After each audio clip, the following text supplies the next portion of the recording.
What's up, folks? Hope you're doing good. Hope your day was well, and your first couple days back to school have been good after the winter break. Today I want to talk about something, quote or concept of there being no weeds in our school, no weeds in our garden, no weeds in our habitat. Many years ago, I got my first opportunity to teach in a school called East Oakland Community High School. It's a small school in Oakland Unified School District, started way back in the day by Brother Jeff Duncan Andrade, Wayne Yang, and Eric DeMillionaire. And I was a first-year Spanish teacher. And during this time, something that stuck with me was Brother Jeff saying this concept of there being no weeds in our garden. That means that no student can just be removed. No student deserves to be plucked out, cut out, round up, pulled up, killed, removed. And that concept always stuck with me, I'm not going to say it's easy, but this concept of nurturing, supporting, figuring out breakthrough and how to empower our students, that is the question, right? Of course it's hard. Of course some students and individuals make us feel like nothing's gonna work, right? But we do know that either or thinking of either you're with us or against us is flawed thinking. And we know that our students of color, our poor students, our brown students, our immigrant students, they suffer and they bear the brunt of this type of thinking, and they get pushed out of schools. And it's not good enough for us to have that mentality. And I'll share a little bit of context. Today we were having a meeting with our whole staff, thinking about what do we do with a group of students that we're having a particularly difficult time with. Some students that have a behavior that hasn't really shifted in the last 4 months. For some students, in the last year and a half, for two and a half years. And we're trying to figure out, what do we try? Is it more punishment? Is it more restorative justice? Is it more engagement? Is it more academic intervention? What is it going to take for us to break through so that students are not displaying those behaviors that are reactions to a racist, classist, oppressive system in society? What can we do? And in the beginning of the meeting, I opened up with this quote.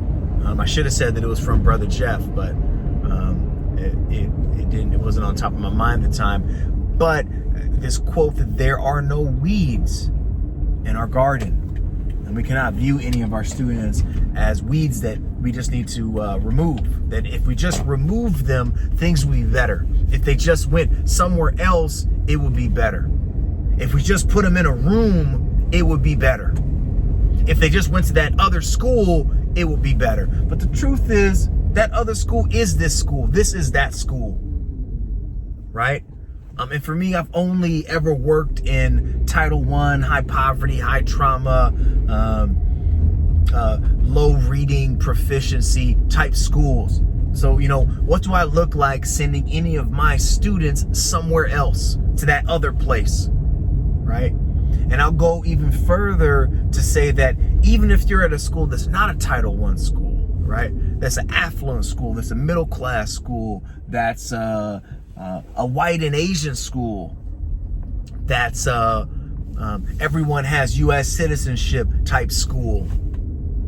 What if in that school we took this approach that there are no weeds? What if we took this approach that we need to figure it out? We got to figure this kid out, right? And less about that, we got to give students the skills that they can figure themselves out and be able to advocate for what they need, whether that is a different type of classes, a different type of curriculum, a different type of style, different options. What if we took that approach with our students? The other thing that this makes me think about is, who are we designing schools for, right? We know that schools were designed for the reproduction of society. We know that originally they were designed to, well, obviously private schools were designed to educate private school kids and affluent and rich kids so that they can continue having power in society. But then as we added public schools, many of them were designed to prepare kids, not just kids, but to prepare new immigrants, originally Eastern European immigrants, but then later other immigrants, for factory work, right? So assimilation, right? So we know that schools were not designed for the most marginalized students, right? They're actually designed, to the contrary, to weed out, to track out, to push out those students. So now if we took this approach of looking at the students that people think to be weeds, that we think to be cancerous or toxic or dangerous, right? Unsafe.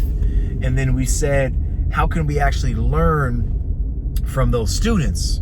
What could we learn from those students? And how could we actually design a system for those students? What curriculum do they need? What messages do they need? What type of a class structure and schedule do they need? How much personalization do those students need? What type of content do they need? Perhaps we wouldn't have weeds and we would have more flowers, right? Last I checked, there are flowers growing on weeds. But a lot of times we focus on the wrong parts of that plant and see that plant as something that is, killing our garden. But maybe we need a garden full of weeds, and then we might have a different approach. I don't know. I think it's possible, right? When we think about things like restorative justice, humanizing pedagogy, culture responsive teaching, deeper learning, all of these things have elements of being designed for our most marginalized students, or they could be.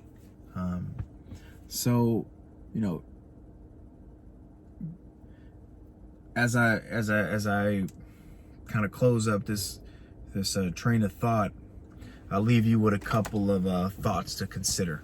One, who are the weeds in your school? How are you responding to them? Are you treating them like weeds, or are you treating them like flowers? Are you nurturing those students really, or are you just biding your time until you push them out of the school or the school system? And what can you do to change both your approach of how you view those students and the things that you do with those students, and how can those students inform changes that end up affecting all of the other students, so that way those weeds that we're talking about are not really the canaries in the coal mine that die first, to get pushed out first, to get removed first. But if we actually improve the health and the wellness and the actual conditions of our schools, for our most marginalized, for our most students who are struggling the most, perhaps all of our students would benefit from that. With that, keep pushing, keep fighting. If no one said they believe in you, I believe in you. If no one said it's possible, it is possible. It'll get better. It starts with us pushing every day, doing it for the kids. Peace.